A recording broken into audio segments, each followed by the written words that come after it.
আসসালামু আলাইকুম। আমি হোমমেকার মুন্না ব্লগসের মুন্নি। আজও হাজির হয়ে গেলাম নতুন আরেকটা ভিডিও নিয়ে। আশা করছি কাছে দূরে দেশ বিদেশ যে যেখান থেকেই আমার এই ভিডিও দেখছেন বা দেখবেন সবাই ভালো আছেন। আমরা আলহামদুলিল্লাহ ভালো আছি।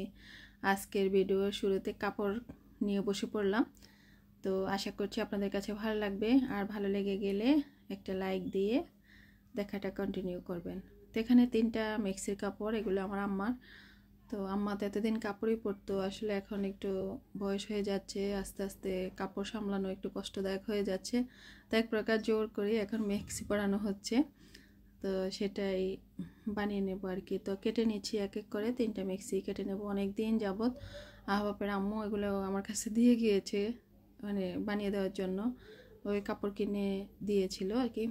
তো আসলে আমার আর বানানো হয় না, প্রায় মাসের কাছাকাছি চলে আসছে, কিন্তু আমি এসব আর বানাচ্ছি না।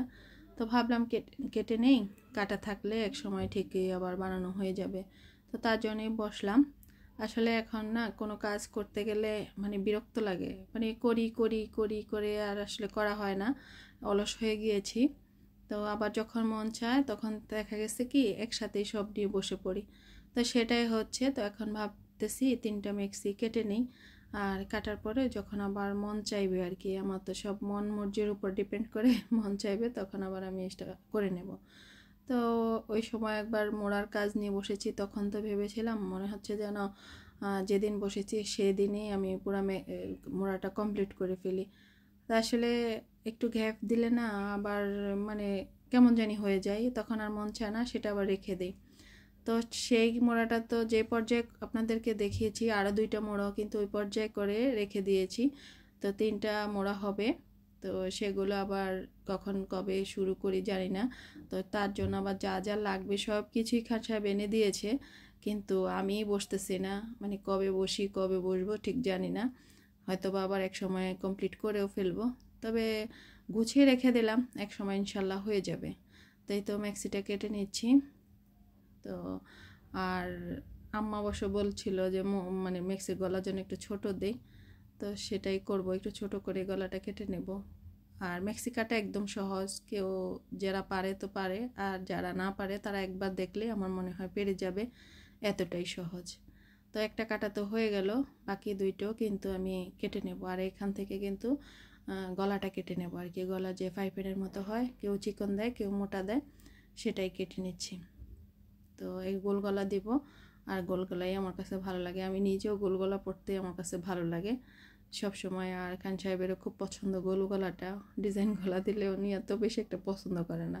তো সব সময় আমার জামাতে আমি সব সময় বেশিরভাগ যদি গলার ডিজাইন না থাকে আর কি, গলা কাটতে হয়, তাহলে কি করি গোল গলাই কেটে নিই।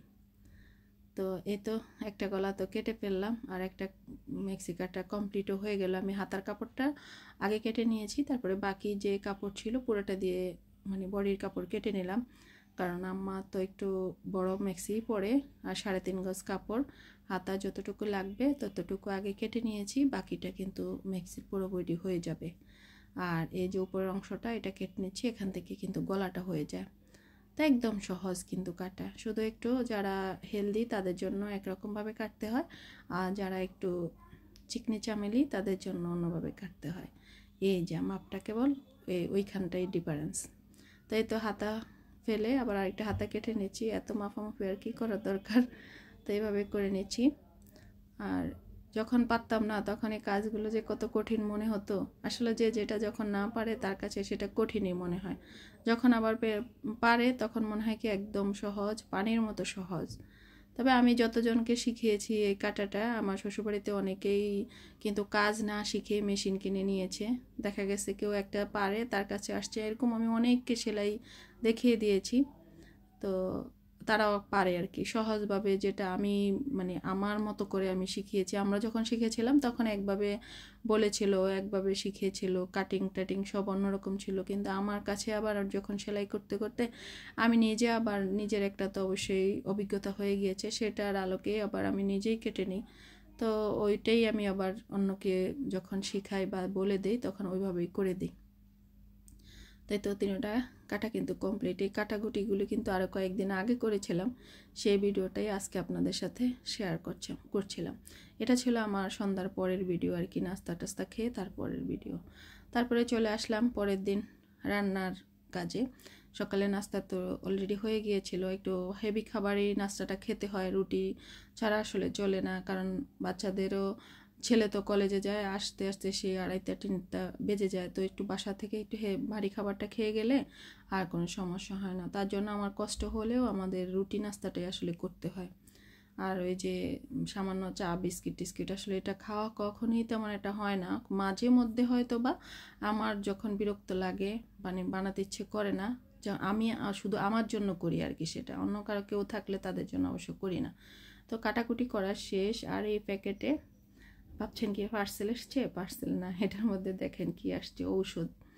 এটা মহা ঔষধ বললেই চলে। তো আমি পটল আলু তো কেটে নিলাম, পটলের বাকলগুলো কিন্তু আমি এই যে মানে রেখে দিলাম, সেটাও ভর্তা করব। তারপরে হচ্ছে গিয়ে সিম আলু আর মূলা একটু কেটে নিয়েছি, সেটাও খান সাহেবের জন্য রান্না করব। ওনার মূলা তরকারিটা খুবই পছন্দ, পটল তো একটা পছন্দ না, তো মেয়ের আবার পটল পছন্দ, তো ও আর আমি খাবো, আর বাবা খাবে না যে তা না, অল্প খাবে আর কি। তো তিনি আবার বলতেছিলেন যে একটু সিম আলু মূলা দিয়ে রান্না করো, আর ওই যে পটলের বাকলটাও আমি ভর্তা করব, সেটা একবারে সেদ্ধ করে ভেজে তারপরে হচ্ছে গিয়ে আবার তেলের মধ্যে ভেজে নেব আর কি। আর সেটার মধ্যে দেওয়া আছে কেবল রসুন, কাঁচামরিচ আর হচ্ছে গিয়ে পটলের বাকলগুলো। আর এই যে পার্সেলের থেকে কি খুলে ফেললাম, এটা আমার ভাইয়ের কলেজ থেকে এনেছে, ওকে বলে দিয়েছিলাম। আগে তো তুলসী পাতা একবার আমি শুকিয়েছিলাম, সেটা অলরেডি শেষের পথে, তোকে বললাম যে আবার সময় সুযোগ করে কিছু তুলসী পাতা এনে দিতে। ওদের কলেজে অনেক গাছ আছে, বিভিন্ন ধরনের ফুল গাছ টাছ আছে, আবার এই তুলসী গাছ টাছও আছে। তো সব সময় কিন্তু আমি শীতের আগে দিয়ে ওকে বলি, ও এনে দেয়, তারপরে এগুলো শুকিয়ে আমি একবারে বয়মে ঢুকিয়ে রেখে দেই। তারপরে পুরো শীতের মাস আর কি, আমি শীত যতদিন থাকে আমি কি বলে চা বানিয়ে খাই আর কি, দুধ চা লাল চা যেটাই খাই এই তুলসী পাতা দিয়ে খাই, তাহলে বিতর্গত যে ঠান্ডাটা থাকে না ওটা আসলে সেরে যায়। তো এই জন্যে আসলে এত কষ্ট করা। তো অনেকগুলি এনেছে, এগুলো আমি ভালোভাবে পরিষ্কার করে ধুয়ে টুয়ে চুলা নিচে দিয়ে শুকিয়ে নেব। আর পাঙ্গাস মাছ আর রুই মাছ দুইটা মাছই নিয়েছি।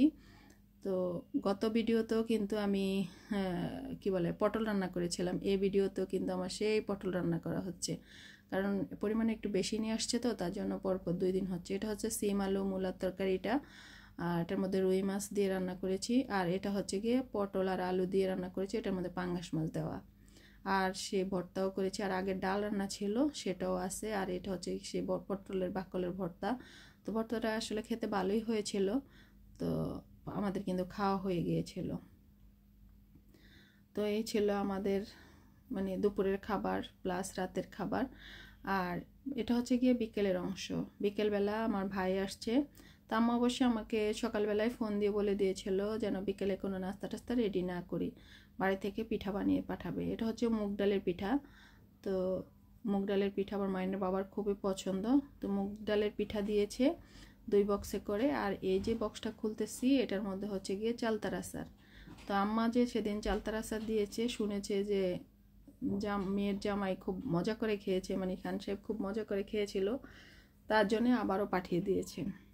আসলে ছেলেদেরই শ্বশুরবাড়ি ভালো, মেয়েদের শ্বশুরবাড়িতে কেবল কাজই করতে হয়, আর ছেলেদের শ্বশুরবাড়িতে কেবল কি পছন্দ অপছন্দ সেটা কেবল শ্বশুর শাশুড়ি লক্ষ্য করে আর পাঠায়, আর মেয়েদের কেবল মানে পছন্দ হলেও কষ্ট করে খাও। খুব কম মেয়েদেরই আছে মানে কপালে যে শাশুড়িরা মানে বউদেরকে তৈরি করে খাওয়ায়। আসলে শাশুড়িরাও তো বুড়ো হয়ে যায়, এত তৈরি করে খাওয়ানোরও সময় নেই, ঠিক না?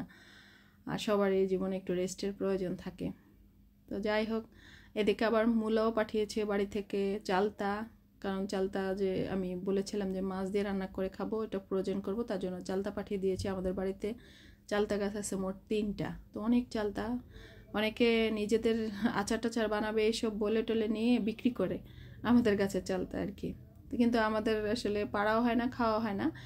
আর এখন অবশ্য কেউ খেতেও চায় না, ঝাল মরিচ তো খেতে সবারই এখন সমস্যা হয়ে যায়, গ্যাস্ট্রিক। আর এটা হচ্ছে মূলার শাক, একটু কচি কচি ছিল তার জন্য দিয়ে দিয়েছে আম্মা। আবার আমি আবার মাঝে মাঝে সুপারি খাই, একটু সুপারি দিল। তারপরে হচ্ছে গিয়ে গাছে আইটটা ধরেছিল, যেটাকে বিচি কলা বলা হয় আর কি, সে আইটটা দিয়েছে। তো এই নিয়ে আর কি টুকিটাকি বাবার বাড়ি থেকে কেবল আসতেই থাকে আর আরামসে আমি কেবল খেয়েই থাকি। এটার মধ্যে সেই আইটটা, অনেকে কি বলেন জানি না, আমাদের এখানে তো আইটটা বলে, আবার অনেকে বিচি কলাও বলে, সেটা এটা। তো পিঠাগুলো কিন্তু মজাই হয়েছিল। আর খান সাহেব প্রতিদিন সকালবেলা এই পিঠা দিয়ে নাস্তা করতেন, কারণ উনি খুব তাড়াতাড়ি ঘুম থেকে উঠতেন।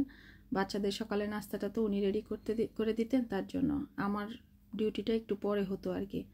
তো এতদিন তো অল টাইমই আমার ডিউটি ছিল, এখন যেহেতু উনি আছেন তো উনি একটু ডিউটি পালন করতেছেন, এই যা আর কি। তো আজকের ভিডিওটা এ পর্যন্তই। সবাই ভালো থাকবেন, সুস্থ থাকবেন, নিরাপদে থাকবেন। আল্লাহ হাফিজ, আসসালামু আলাইকুম।